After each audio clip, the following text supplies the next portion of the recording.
የዓለም ጦርነት አዲስ አቅጣጫን ይዟል። የዩክሬን ሚሳኤሎች በጥቁር ባህር ብቻ አልተወሰኑም። ወደ ሩሲያና ኢራን የተጠበቀ የኋላ በር ወደ ካስፒያን ባህር ዘልቀው ገብተዋል።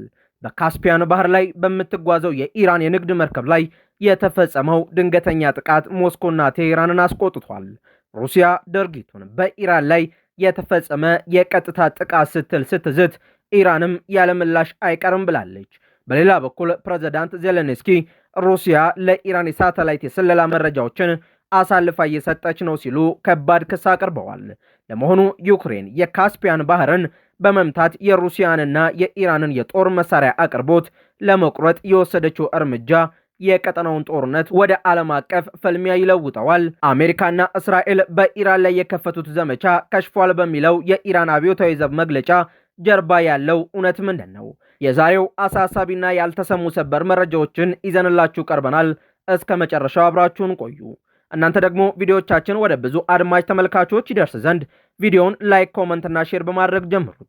አዲስ የሆናችሁ ደግሞ ቻናላችንን ሰብስክራይብ በማድረግ ዓለም አቀፋዊ ተአማኒ መረጃዎችን ያገኙ።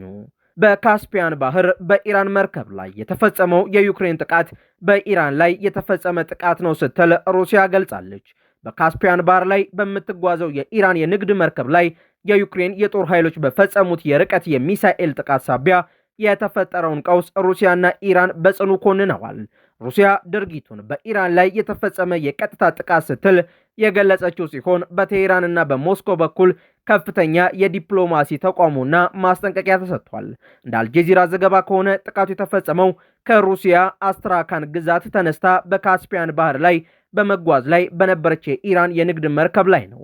በጥቃቱ ሳቢያ በተከሰተው ፍንዳታ የአንድ ኢራናዊ የባህር ላይ ሰራተኛ ሕይወት ሲያልፍ ሌሎች ደግሞ መቁሰላቸው ተረጋግጧል። የኢራን የውጭ ጉዳይ ሚኒስትር አባስ አራግቺ ድርጊቱን የተባበሩት መንግስታት ድርጅት ቻርተር አንቀጽ 2 ንዑስ አንቀጽ 4ን የጣሰ ህገወጥና የወንጀል ድርጊት ሲሉ የጠሩ ሲሆን ጥቃቱ ያለምላሽ አይቀርም ሲሉ ዝተዋል። ኢራን በቴሄራን የሚገኘውን የዩክሬን ጊዜያዊ አምባሳደር በአስቸኳይ ጠርታ የጽኑ ተቃውሞ ደብዳቤ ያስረከበች ሲሆን የተባበሩት መንግስታት ድርጅት የጸጥታው ምክር ቤትና የአውሮፓ ህብረት በኪየቭ ላይ ጠንካራ እርምጃ እንዲወስዱ ጠይቃለች።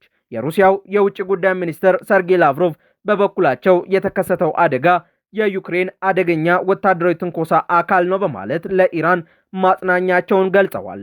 በሌላ በኩል የዩክሬኑ ፕሬዝዳንት ቮሎዲሚር ዜሌንስኪ በካስፒያን ባህር ላይ ለሩሲያ የጦር መሳሪያና ወታደራዊ ቁሳቁሶችን የሚያጓጉዙ መርከቦችና አንድ የጦር መርከብ ላይ ስኬታማ የርቀት ጥቃት መፈጸማቸውን አረጋግጠዋል።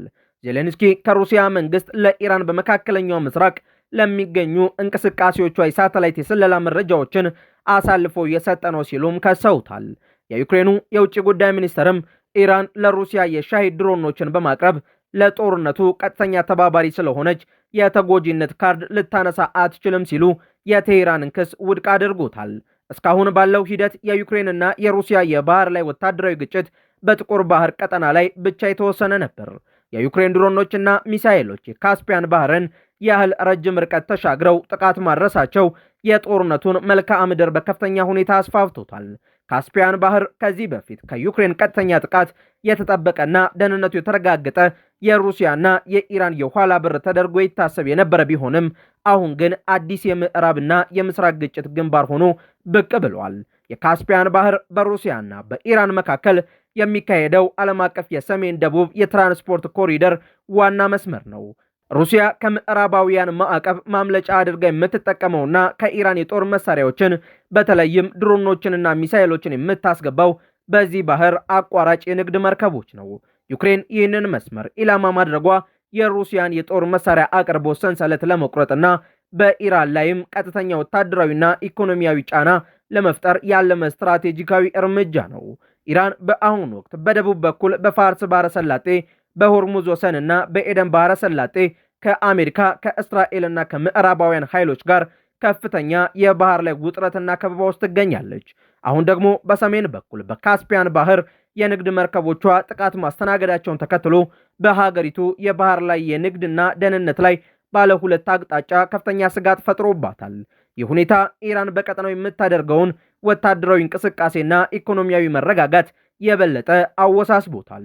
ኢራን ጥቃቱ ያለምላሽ አይቀርም ማለቷና የኢራን የፓርላማና የደህንነት ባለስልጣናት በዩክሬን ላይ ወይም በምዕራባውያን ጥቅሞች ላይ አንጻራዊ የምላሽ እርምጃ ሊወሰድ እንደሚችል ማስጠንቀቃቸው ግጭቱን የበለጠ እያጋጋለው ይገኛል። የቴህራን ባለስልጣናት ጥቃቱ በዩክሬን በኩል የተፈጸመ ቢሆንም ከጀርባው የእስራኤልና የኔቶ እጅ አለበት የሚል እምነት ስላላቸው የቀጠናው ግጭት ወደ ዓለም አቀፍ የኃይል አሰላለፍ ፍጥጫ የመቀየር እድሉ ከፍተኛ ነው። የካስፒያን ባህር ለዓለም አቀፍ የነዳጅና የተፈጥሮ ጋዝ አቅርቦት በተለይም ለማዕከላዊ እስያና ለካስፒያን ሀገራት ወሳኝ መስመር ነው። በዚሁ ባህር ላይ የጦርነት ቀጠና መክፈት የንግድ መርከቦችን የኢንሹራንስ ዋጋ ከፍ የሚያደርገው ሲሆን በዓለም አቀፍ የኃይልና የሸቀጥ ንግድ እንቅስቃሴ ላይ ተጨማሪ መናጋትን ሊፈጥር ይችላል ተብሏል። ክስተቱ የዩክሬን ሩሲያ ጦርነትና የመካከለኛው ምስራቅ ቀውስ ከጊዜ ወደ ጊዜ እየተንሰራሩና አንዱ የሌላው አካል እየሆኑ መምጣታቸውን የሚያሳይ ግልጽ ማረጋገጫ ነው። የኢራን እስላማዊ አብዮታዊ ዘብ በራሱ የሀገር ውስጥ ቴክኖሎጂ ያመጠቃቸው ኑር የተሰኙ ወታደራዊ ሳተላይቶች በመካከለኛው ምስራቅ የሚገኙ ካምፖችን፣ የአሜሪካንና የባህረ ሰላጤው ሀገራትን ወታደራዊ እንቅስቃሴዎች ምስል በማንሳት ለድሮንና ሚሳኤል ጥቃቶች ዝግጅት ይጠቀምባቸው ይገኛል መባሉን የተለያዩ የዓለም አቀፍ የዜና ምንጮች ዘግበዋል።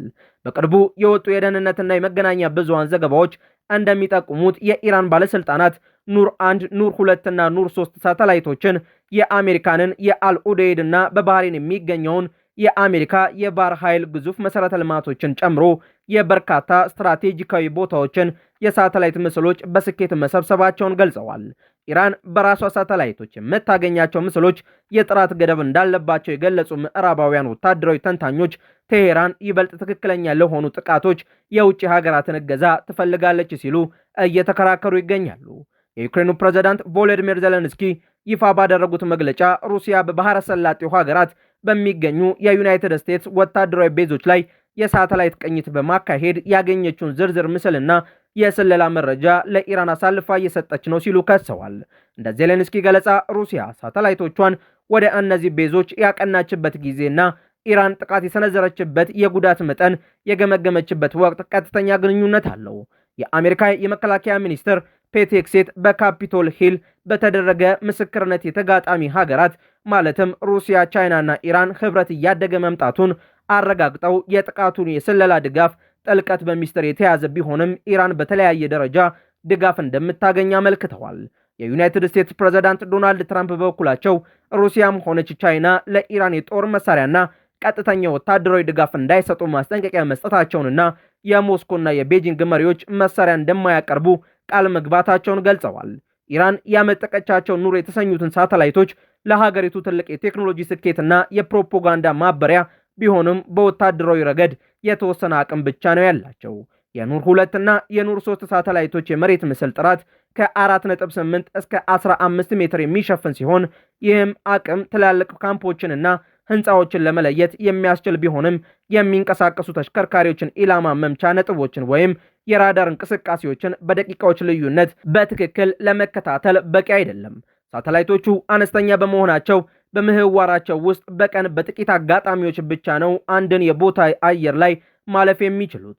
ስለሆነም ኢራን በቅጽበት የሚደረግ የቅኝት መረጃ ማግኘት አትችልም። ሩሲያና ቻይና ከኢራን ጋር ያላቸው ትብብር ጸረ ምዕራባውያን ግንባር ለመፍጠር የተቃኘ ቢሆንም የትብብራቸው ደረጃ ግን ይለያያል። ሩሲያ በዩክሬን ጦርነት ምክንያት ከኢራን ድሮኖችንና የሚሳኤል ቴክኖሎጂዎችን ስትቀበል ቆይታለች። በምላሹ ለኢራን የሳተላይት መረጃ፣ የኤሌክትሮኒክስ ውጊያና የአየር መከላከያ ቴክኖሎጂዎችን ማጋራቷ በወታደራዊ ደህንነት ተንታኞች ዘንድ አጠራጣሪ አይደለም። የሩሲያ ከፍተኛ ጥራት ያላቸው የካኖፕስ እና የኮስሞስ ወታደራዊ ሳተላይቶች የአሜሪካን የመካከለኛው ምስራቅ እንቅስቃሴ አድነው ለኢራን አሳልፈው የመስጠት ከፍተኛ አቅም አላቸው። ቻይና ከመካከለኛው ምስራቅ ሀገራት ከሳውዲ አረቢያና ከኤሚሬትስ ጨምሮ የነዳጅ አቅርቦት ስለምታገኝ በክፍለ ሀገሩ ያለውን ሁኔታ ማረጋጋት ትፈልጋለች። ቻይና ለኢራን የንግድና የኢኮኖሚ ድጋፍ ብታደርግም በግልጽ ወታደራዊ ጥቃቶች ላይ የሳተላይት ኢላማዎችን በመስጠት ከአሜሪካና ከባህረ ሰላጤው ሀገራት ጋር በቀጥታ መጋጨት አትፈልግም።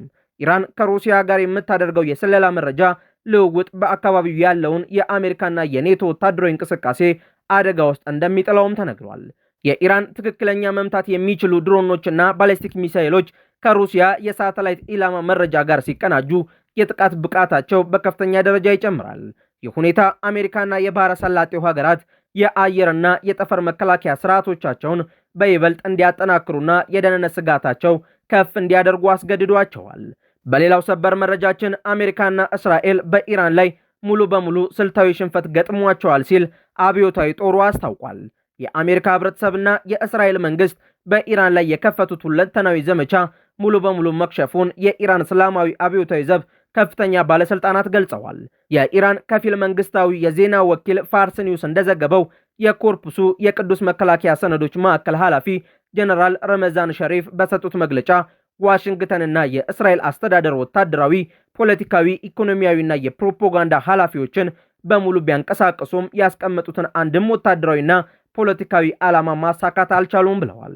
ጀነራል ረመዛን ሸሪፍ እንደገለጹት አሜሪካና እስራኤል የአውሮፓ ህብረትና የቁልፍ የቀጠናው ሀገራት ድጋፍ ቢኖራቸውም በየደረጃው ከባድ ስልታዊ ውድቀት አስተናግደዋል ብለዋል።